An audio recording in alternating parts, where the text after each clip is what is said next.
Welcome to Royal Vibes. I recently found an interesting comment on YouTube about Meghan and Harry's South Africa that is quoted.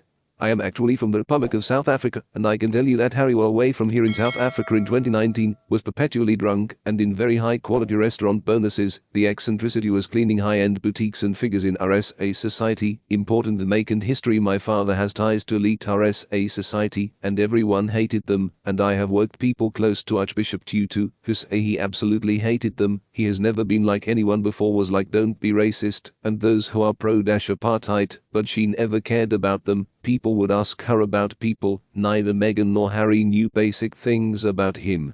And apparently they were told never to let her come back here, and she was ignorant, rude, condescending and disrespectful to some RSA officials who said her behavior was racist, as well as to Meghan Markle's ex-boyfriend and business advisor Jean, a worthless one. Grafen made startling revelations about Meghan in an op-ed for the Daily Mail on 1/2020.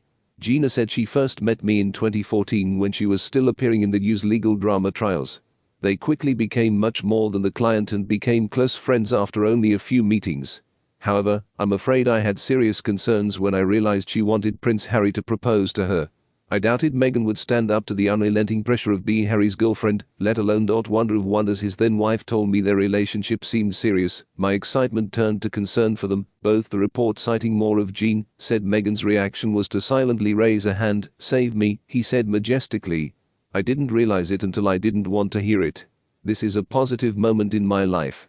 Meghan is a very ambitious woman, and when it's time to move on in her life, Meghan has a way of closing the door on the past, like she did with her father, brothers, first husband and I now, where she wasn't a mover but a wise woman in the world on her life's mission, the mission to slay not just any old prince, but the prince. Meghan Markle and Prince Harry's plan to leave the royal family became one of a kind. Ripped up. The royal pundit claims the couple have been planning their outing for some time.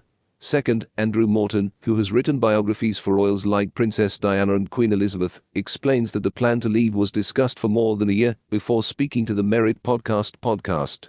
Queen said Harry had talks with Oprah Winfrey in a London hotel on 11/2018, just 6 months after their wedding, so they considered changing the direction of the trip fairly early. In theory, they would have been given the keys to the first-class lounge. When Prince Harry was given the role of youth ambassador to the Commonwealth, this was practically the Queen's way of saying, the rest of the world let William and Catherine do the where they will eventually be the US heads of state.